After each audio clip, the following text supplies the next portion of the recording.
जय श्री महाकाल। शिव अनुग्रह ज्योतिष में आपका स्वागत है। आज हम यह जो स्फटिक की माला है उसे, इसकी ओरिजिनलिटी को किस प्रकार से पहचाना जाता है, इस विषय पे चर्चा करेंगे।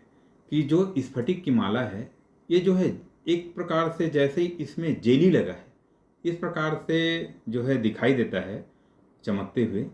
तो इसमें क्या है, एक सामान्य कांच का जो भी माला होता है वो भी सेम प्रकार से चमकता रहता है, और वैसे ही आजकल जो है डायमंड कटिंग आ गए हैं।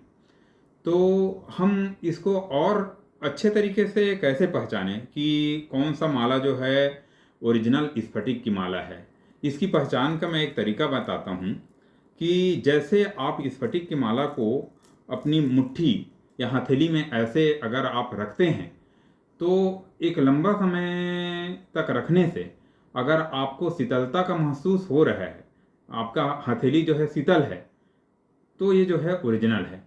इसी प्रकार अगर आप सामान्य कांच की माला जो डायमंड कटिंग में सेम वैसे ही दिखाई देता है और इससे भी स्पार्क चमक रहता है कई बार, जिससे आदमी जो है थोड़ा सा कंफ्यूज हो जाता है, तो उसको आप इसी प्रकार से अपनी मुट्ठी में हथेली में लेकर मुट्ठी बंद करके रखते हैं तो वो जो माला जो होता है, कांच की जो माला होते हैं, वो हथेली को गर्म करने लग जाते हैं। पहला तो ये हो गया।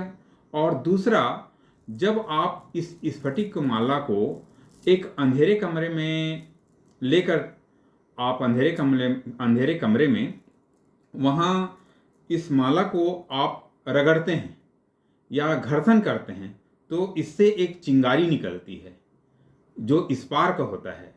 तो अगर इस प्रकार से स्पार्क होता है, चिंगारी निकलती है अंधेरे कमरे में, तो यह ओरिजिनल स्फटिक की माला है। और कांच का जैसे कितना भी मतलब चमकदार माला हो, वो उसमें कभी भी चिंगारी नहीं निकल सकती, कभी भी उसके घर्षण से जो है स्पार्क नहीं हो सकता। ये दो प्रकार के जो मैं चीज़ों को बताया हूँ, यही इसकी ओरिजिनलिटी की पहचान है। पहला कि हथेली पर लेने से, लंबे समय तक रखने से भी इसमें शीतलता रहेगी। दूसरा, अंधेरे कमरे में उसको रगड़ने से स्पार्क होगा।